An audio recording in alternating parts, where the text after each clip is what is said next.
Back to this Sports Center. Let's open this thing up a little bit here. The complete top 10 in Mel Kiper Jr.'s mock draft 1.0. After 4 of his top 5 play offense led by 3 quarterbacks, he likes the Jets to pick Minkah Fitzpatrick, one of the leaders there of Alabama's defense. On 2 picks later, his first wide receiver comes off the board there with Calvin Ridley, also out of Alabama, headed to the Chicago Bears.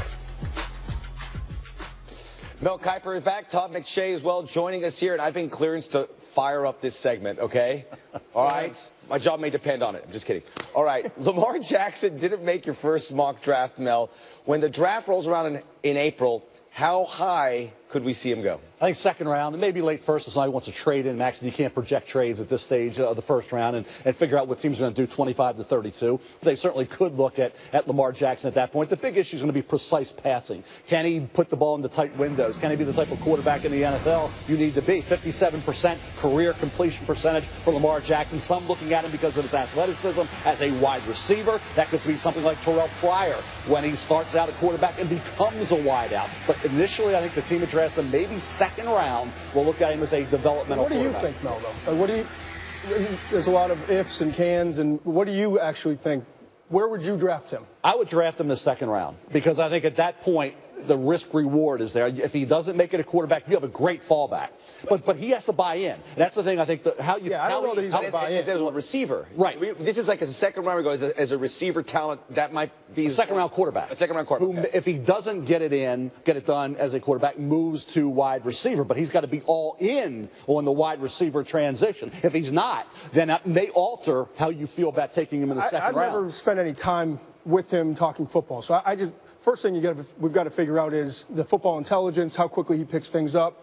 And then secondly, I've got to figure out, do I have someone on my staff that can help him work to consistently improve his footwork, in which the result will be better accuracy? Because right now, it's different. With Josh Allen, he's 56% career percentage, but it's different when you watch. The supporting cast was not great for Lamar, I get it, but it was terrible for Josh Allen. And you look at all the quarterbacks in the league, you've got to come in with, I think, a higher level of consistency throwing the football and hitting spots from inside the pocket. Now, he improved this past year, and it's promising. But to me, maybe later second, third round, where you're typically drafting guys that you think can start, but it can be really good backups and bring some versatility. Before that, I just don't know the value is going to be there. But the scary part is, and I'll admit, this dude is freaky in terms of his athleticism. And so maybe you're passing on someone, if properly developed by the right person in the right scheme, that could be a huge difference. And that's the problem in the NFL right now. We're looking for everybody to be ready at the same time, and everybody's not ready at the same time. Back in 1980s, we'd be looking at Lamar Jackson saying, hey, 2-3 years and then developing him. Right. Now we don't even worry about 3 years. He's kicked to the curb. He's a wide receiver. He's a bust. He can't play quarterback. It's ridiculous what the expectations are for these young quarterbacks coming out of college, that if they're by year 1, 1.5, if they're not the guy and they're not playing at a high level like a 7-8 year pro, we're discarding them. I think the league is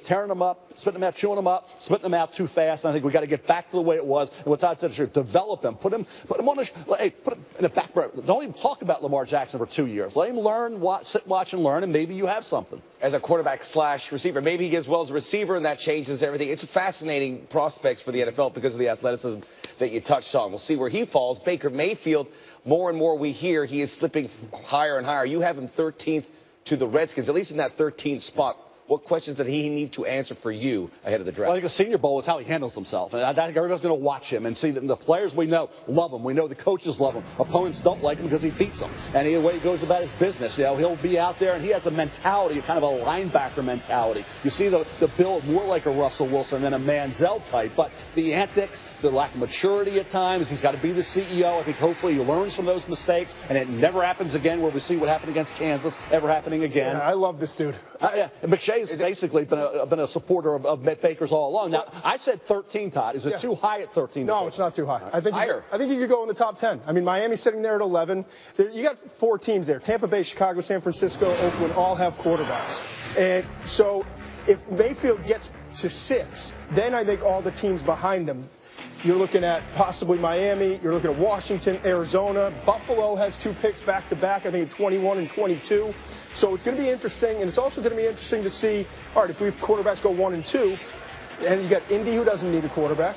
at 3. Cleveland presumably would have taken one at 4. So would the Jets then be in position to try to jump ahead of Denver?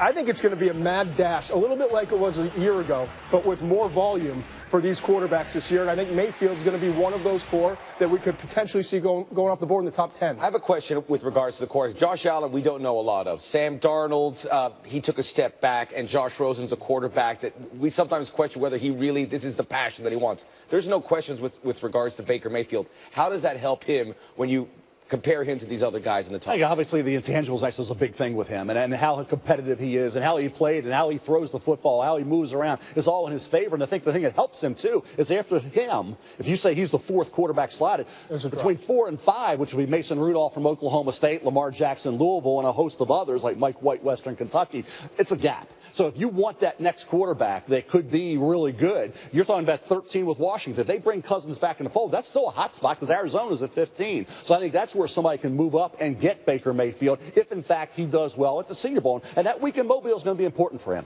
I really believe that's a week where if he shows what he can do down there at a high level, he gets momentum built up. And nobody's worrying about 6 foot. The antics are forgotten. Nobody cares anymore. They love the fact that he's so competitive and such a linebacker mentality. Every player there is going to gravitate to Baker Mayfield. It's only going to help him if he's there for the whole week. Exciting stuff. And if he gets picked early, what does that bring up for the next guy like Mason Rudolph, Lamar Jackson? We're just getting started. Todd McShay, Mel Kiper Jr. here joining us on SportsCenter. We're not even kidding.